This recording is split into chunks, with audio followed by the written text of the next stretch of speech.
Ngoja.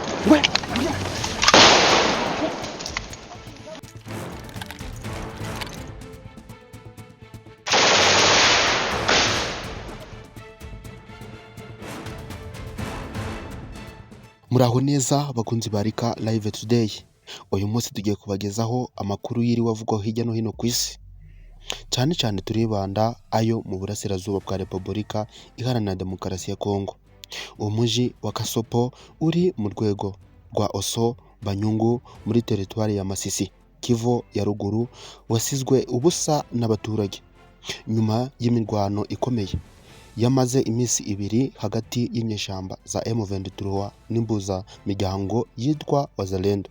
Umutekano urakomeje kuba mubi kandi bikomeje kugira ingaruka zikomeye ku baturage nguko bitangazwa n'abahatuye. Guhera kuwa gatatu tariki ya 10 Nzeri 2025, umuji wa Gasopo winjiye mu bibazo bikomeye by'ubutabazi ubwo abaturage bahungaga ku bwinshi kubera imirwano hagati y'inyeshamba za M23 n'abarwanyi ba Wazalendo. Iyo mirwano yahungabanyije imiryango myinshi yerekeza mu mashyamba cyangwa mu byaro bya kure kugira ngo ikize ubuzima bwayo. Nubwo kuwa kane tariki 11 Nzeri 2025 habaye agahenge gake, nda muturage wari wagira ubutwari bwo kugaruka mu muji wa Kasopo kuko ubwoba bw'uko imirwano yakongera kwaduka bukiri bwinshi. Impande zombi zikomeje intambara ikaze yo guhatanira ako gace gafatwa nk'ingenzi cyane kuko ari ihuriro rihuza uturere twa Masisi Warikare. Kuwa gatatu amasasu menshi yumvikanye ubwo habaga urugamba rukomeye rwo kugenzura ako gace, maze abarwanyi ba Wazalendo bongera gufata imirenge ibiri muri ine yari mu maboko ya M23. Iyi mirwano yo gufata no gutakaza uduce yakomeje kuva muri Mata 2025 no gukomeza kw'imirwano kukaba gufite ingaruka zikomeye. Abana bacitse ku mashuri, abahinzi barahunze imirima yabo, n'ubucuruzi bwaho bwarahagaze nguko abahagarariye abaturage babivuga.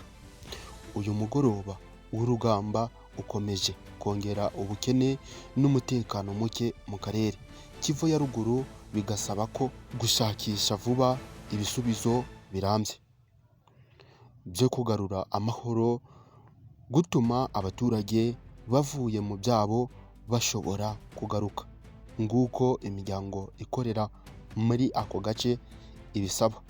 Andi makuru turayagezwaho na Edi Frank. Imirwano yabaye uyu munsi hagati y'umutwe wa M23 n'ingabo za FARDC mu mujyi wa UVIRA yatumye abantu hasigwa ubuzima kandi itera impagarara nk'uko abategetsi b'uyu mujyi babivuga. Ibinyamakuru muri Kongo bivuga ko abaturage bagira ku 8 bapfuye. Mu itangazo ry'umuvugizi w'intara ya Kivu y'Epfo, igice kigenzurwa na leta, avuga ko ibi byatewe no kutumvikana kw'impande zombi, ariko impamvu y'uko kutumvikana ntiyavuzwe. Imwe mu mirwano hagati y'impande zombi yabereye mu gace ka Kavimvira kari hafi y'umupaka w'u Burundi.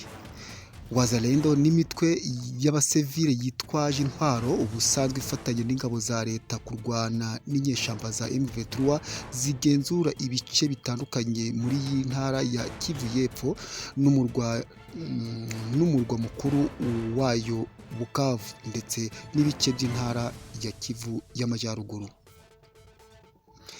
So bwa mbere imirwano ishyamiranyije M23 na FARDC muri UVIRA mu kwezi kwa 9 uyu mwaka.